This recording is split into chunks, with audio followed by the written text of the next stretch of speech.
Every leader wants their employees to live and work happily ever after.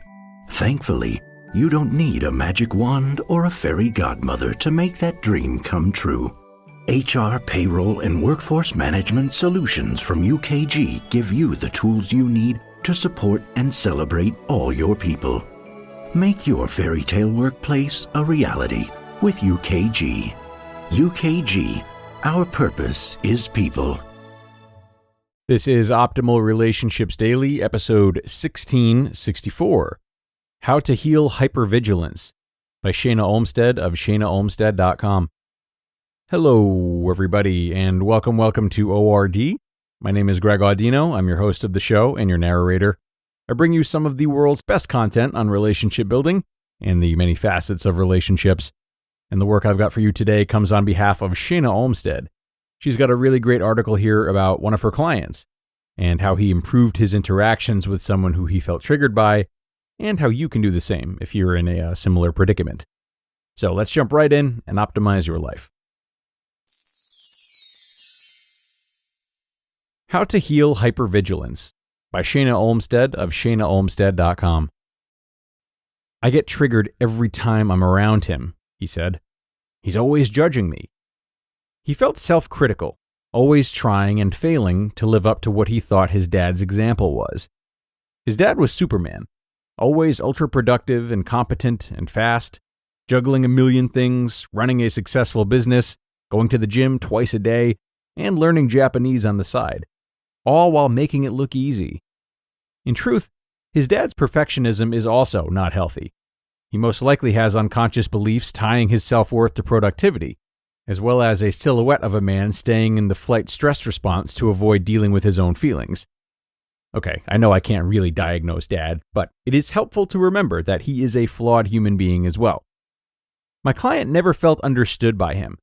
He is a gentle, slow, ethereal, spiritual, angelic being. He's so compassionate and empathetic, always trying to make everyone around him happy, especially his dad. This resulted in anxiety, resentment, and exhaustion. He's always tuning into his dad's energy, trying to please him, no matter the cost to him or his own energy system. Of course, this is generally unconscious. As we started talking about this pattern in session, he started realizing how much he is subtly paying too much attention to his dad when he's around him, rather than staying in his own body. Especially for sensitive, empathic people, hypervigilance is very common. Our spidey senses are always very attuned to everything around us, but they kick into overdrive when we are around a perceived threat. This is our sensitive nervous system trying to keep us safe and protected, so we can have gratitude for this. At the same time, it's important to be aware when this is happening so that you can make a conscious choice about how much you allow this to impact how you feel and behave. With awareness comes choice and freedom. As we discussed in session with my client, there are some tools that can help you create some freedom for you as well. Number 1, pre-pave for success. Especially around people you know you get triggered by. In my client's example, it's his dad. Pre-pave your interactions to help you stay grounded. Most people are anxious before potentially triggering interactions, so practice changing your dialogue. Instead of, "I'm so anxious, I'm so uncomfortable around my dad," try, "I'm feeling more confident and empowered every time I see my dad." Before you know, you'll be speaking to or seeing him. Pause, close your eyes, put your hand on your heart, and imagine loving energy flowing into your heart and filling your body. Visualize yourself feeling calm, grounded, and loving as you picture the interaction with your dad. Send him loving energy as well, and remind yourself of what you appreciate about him. You can't control him, but you are in charge of your own energy. Number 2, create awareness of your hypervigilance. Sensitive people tend to unconsciously tune into subtle energy shifts, changes in tone, body language, and facial expression more than other people. This is your nervous system trying to protect you from perceived threats.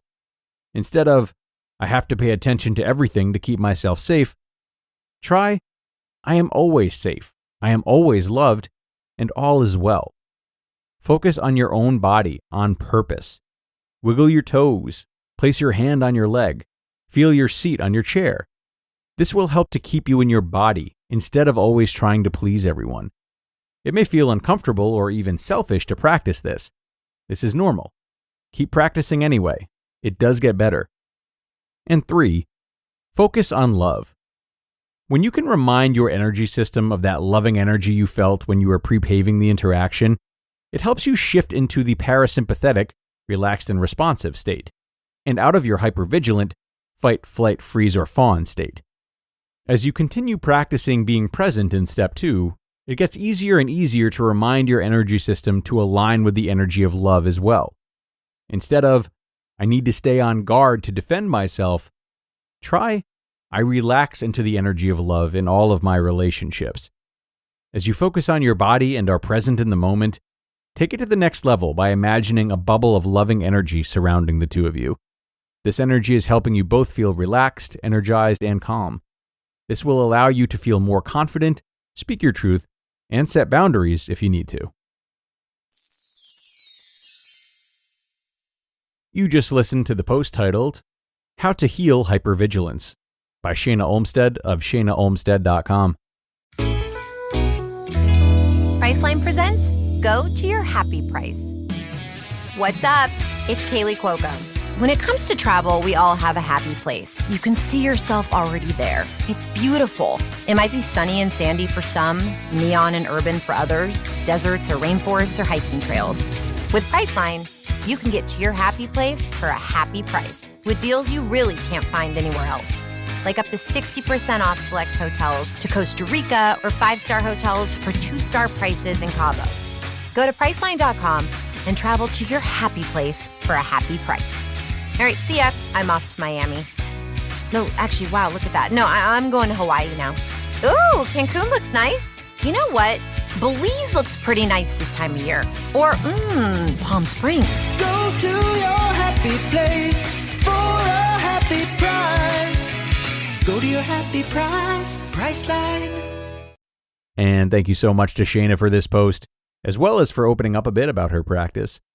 Certainly 3 great tips provided from her today, but also pay attention to her note about how her client never felt understood by his father and was ultimately trying to make him happy. So if you're not working with a counselor, or if you are, and you're interested in applying this article to one of your own relationships, don't forget to do that kind of investigative work. In addition to preparing for the triggering moments as she guided us through so wonderfully today, also sit and reflect on what it is that you really want or are trying to get from that person. What is the impetus driving your behavior and that onset anxiety? What might this tell you about who they are, who you are, or what needs of yours aren't being met? The more specific we're able to be about these things, the better. It adds another layer to that present moment work. And we also stand to find better outlets of getting what it is we're really after. Wishing you luck with that, everyone, as we end things for today. Thank you so much for being here and listening all the way through. And thank you again to Shana for sharing her work. I hope you enjoyed, and definitely tune into our weekly bonus episode, which is available now as well.